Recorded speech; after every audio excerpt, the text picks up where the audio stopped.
Hi friends, good morning. This is Tulasi. Welcome to daily blogs.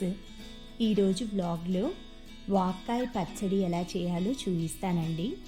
దాంతోపాటు నేను వారాహి నవరాత్రులు చేయట్లేదా అని చాలామంది అడిగారనమాట. దాని గురించి కూడా ఈ వీడియోలో అయితే నేను చెప్తానన్నమాట. ముందుగా నేను మార్కెట్లో పర్చేస్ చేసిన పువ్వులు కానీ ఇవన్నీ కూడా బాక్సుల్లో ఈ విధంగా సర్దుకొని పెట్టుకుంటానండి పూజకి. అది నాకు పూజా రూమ్లో ఫ్రిడ్జ్ ఉందన్నమాట. అంటే డైలీ వాడే ఫ్రిడ్జ్ కాకుండా మామూలుగా ప్రొవిజన్స్ అవి ఎక్స్ట్రా స్టోర్ చేసుకోవటానికి అలా నాకు ఓల్డ్ ఫ్రిడ్జ్ని నేను అది బయట ఎవరికి ఇవ్వలేదండి.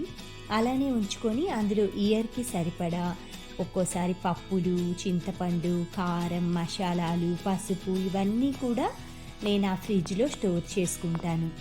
అందుకే నేను ఆ ఫ్రిడ్జ్లో అయితే దగ్గరగా ఉంటుంది అనేసి దేవుడి రూమ్లో అందులో పెట్టుకుంటానన్నమాట. ఇది నాకు చాలా యూస్ఫుల్గా ఉంటుందండి. ఎందుకంటే మేము ఉండేది సిటీలో కాదనమాట. మాకు ప్రతిదీ కూడా నియర్ బై దొరకవు. అందుకని దొరికినా దొరక్కపోయినా ఇవి స్టోర్ చేసుకోవటానికి మన కారం అది కలర్ చేంజ్ అవ్వకుండా అలా ఉండటానికైతే నాకు ఈ ఫ్రిడ్జ్ చాలా యూజ్ అవుతుంది. తర్వాత నేను ఈ గ్యాస్ స్టవ్ కొనుక్కున్నానండి. అంటే గ్యాస్ ఇది మొత్తం కూడా మనం పిండి వంటలు చేయటానికి కానీ పెద్ద పెద్ద వంటలు ఏదైనా లాంగ్ ప్రాసెస్లో చేసేవి బయట పెట్టుకొని ఎవరైనా హెల్ప్ తీసుకొని చేసేప్పుడు ఎక్కువసేపు నించొని చేయటానికి కొంచెం కష్టం అనిపిస్తుంది అనమాట. చాలా రోజుల నుంచి కొనుక్కోవాలనుకుంటున్నాను. ఫైనల్లీ అయితే ఈ స్టవ్ అయితే తెచ్చుకున్నాను అనమాట. ఈ స్టవ్ వచ్చి నాకు 650 రూపీస్ పడ్డదండి. మామూలుగా అయితే 800 రూపీస్కి తక్కువ ఇవ్వరనమాట బయట. నేను అడిగాను కూడా షాప్స్లో. మా ఫ్రెండ్ నేను ఇద్దరం కలిపి షాపింగ్కి వెళ్ళినప్పుడు ఇద్దరి మీద కలిపి 1300కి 2 పొయ్యిలు తీసేసుకున్నాము. ఇదైతే చాలా యూస్ఫుల్ అవుతుందండి నాకు. అంటే ఎప్పటి నుంచో తీసుకోవాలనుకుంటున్నాను, బట్ ఆ టైం అనేది రావాలి కదా దేనికైనా, అలా అనిపించింది. తర్వాత వారాహి నవరాత్రుల గురించి చెప్తానన్నాను కదా. వారాహి నవరాత్రులు అయితే నాకు ఫస్ట్ నుంచి కూడా అలవాట్లేదనమాట చేయటం. అలాగా చేయటం అలవాట్లేని పని అది కొత్తగా ఎందుకు చేయటం అని నేనైతే వారాహి నవరాత్రులు ఏం చేయనండి. మామూలుగా లలితాదేవి అమ్మవారి స్తోత్రాలు, లలితా సహస్రనామాలే చదువుకుంటూ ఉంటానన్నమాట. ఎక్కువగా నేను కామాక్షి దీపం అది చేసుకొని ఈ నవరాత్రుల టైంలో లలితా అమ్మవారి శ్లోకాలు అవి చదువుకుంటూ ఉంటాను. లలిత అష్టోత్తరం అవి చదువుకుంటాను. శుక్రవారం రోజు మాత్రం లలితాదేవి సహస్రనామాలు ఇవన్నీ అయితే అవి చదువుకుంటూ ఉంటానన్నమాట. ఎందుకంటే మనం చేసేది చెప్పుకోవాలి, కానీ చెయ్యింది మాత్రం నేను కొత్త కొత్త అలవాట్లు చేసుకొని కొత్త కొత్తగా పూజలు అయితే అవి చేయనన్నమాట. నేను లలితాదేవి అవతారమేనండి. వారాహిదేవి కూడా లలితాదేవి మన ఒక అవతారం ఎత్తేసి అది వారాహి అవతారం ఎత్తేసి వధించిందనమాట.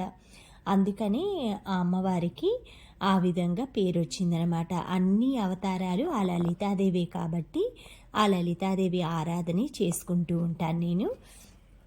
మనం ప్రతి వారం కూడా కూరగాయలు ఇలా 10 డేస్కి అలా ఒక్కసారి తీసుకొచ్చుకొని మొత్తం ఇలా పట్ట మీద పోసేసుకొని వేటికి అది డివైడ్ చేసి, మన దగ్గర చాలామంది దగ్గర బ్యాగ్స్ ఉంటాయి లేదా పేపర్ కవర్స్ ఉంటాయి కదా, అలాంటి వాటిల్లో కానీ ఇవి కూడా నా దగ్గర జిప్లాక్ బ్యాగ్స్ అనమాట.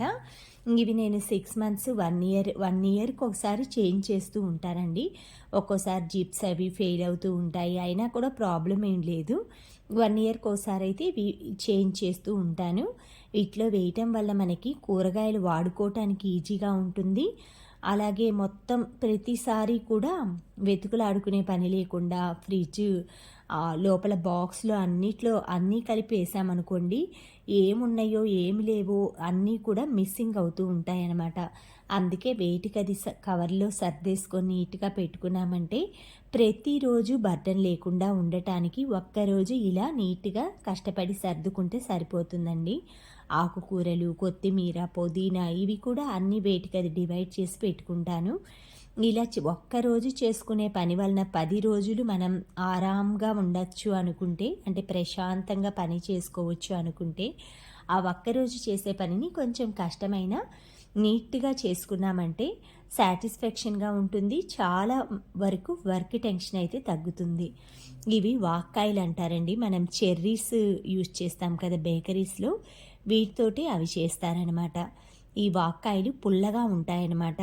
ఇలాంటివి తీసుకొచ్చుకొని మనం పప్పులో వేసుకోవచ్చు, పచ్చడి తొక్కోవచ్చు, జ్యూసుల్లో వేసుకోవచ్చు. ఇందులో సి విటమిన్ ఎక్కువ ఉంటుంది, ఫైబర్ కూడా ఎక్కువ ఉంటుందండి. చాలా బాగుంటుందన్నమాట హెల్త్కి. వీటిని ఇలా మధ్యలో పీసెస్ చేసేసి విత్తనాలు తీసేవాళ్ళు తీసుకోవచ్చు. విత్తనాలు కూడా ఏముండవండి, నార్మల్గా అవి అలానే వేయించుకోవచ్చు. కొంచెం పాన్ పెట్టేసేసుకొని ఎనీ ఆయిల్ మీరు వాడుకునే దీంట్లో వేసిన తర్వాత పచ్చిమిర్చి, కట్ చేసుకున్న వాక్కాయలు ఉంటాయి కదా, అవి కూడా ఇందులో వేసేసుకోవాలి. ఇది మగ్గటానికి కూడా ఎక్కువ టైం ఏం పట్టదండి. పచ్చిమిర్చి కొంచెం ఫ్రై అయ్యాక ఈ ముక్కలు అవి వేసేసుకొని లిడ్ మూత పెట్టేసేసుకోవటమే. కొంచెం మీరు ఇందులో కావాలంటే పల్లీలు వేసుకోవచ్చు. మిగతావైతే ఇలా స్టీల్ టిన్లో స్టోర్ చేసుకుంటున్నాను. ఉసిరికాయలు, వాక్కాయలు జ్యూసుల్లోకి అలాగా మనకి ఎప్పుడైనా పప్పులు అలా వేసుకోవటానికి ఈ రెండు కూడా హై రిచ్ ఉంటుందండి సి విటమిన్ అనేది వీటిలో. రెగ్యులర్గా మనం వాడుకోవటం వలన హెయిర్ కానీ, మనకి నెయిల్స్ గోర్లు ఉంటాయి కదా, అవి కానీ, స్కిన్కి కానీ సి విటమిన్ ఉన్న ఫ్రూట్స్ కానీ, వెజిటేబుల్స్ కానీ చాలా బెనిఫిట్ ఉంటుందన్నమాట. ఇవన్నీ మెత్తగా అయ్యాక కొంచెం ఇందులో సాల్ట్, వెల్లుల్లి వేసి గ్రైండ్ చేసేసుకొని పోపు పెట్టేసుకుంటమే. నేను ఇడ్లీ పిండితోటి అట్టు వేసుకున్నానండి. దాంట్లోకైతే ఇది ట్రై చేశాను. చాలా బాగుందనమాట. మనం ఎందులోకైనా సరే ఎంతో టేస్ట్గా చేసుకొని ఈ పచ్చడిని అయితే ఎంజాయ్ చేయొచ్చు. పోపు కూడా వేసుకున్నాను. కొంచెం ఆయిల్లో ఎండుమిర్చి, వెల్లుల్లి, కరివేపాకు, పోపు దినుసులు వేసి ఇలా మనం పచ్చడిలో యాడ్ చేసేసుకొని చక్కగా ఎంజాయ్ చేయొచ్చు అనమాట. ఈ పచ్చడి మాత్రం చాలా బాగుంటుందండి. ఇంట్రెస్ట్ ఉన్న వాళ్ళు ట్రై చేయండి. Thank you friends. Thank you for watching. Thank you for valuable time. Have a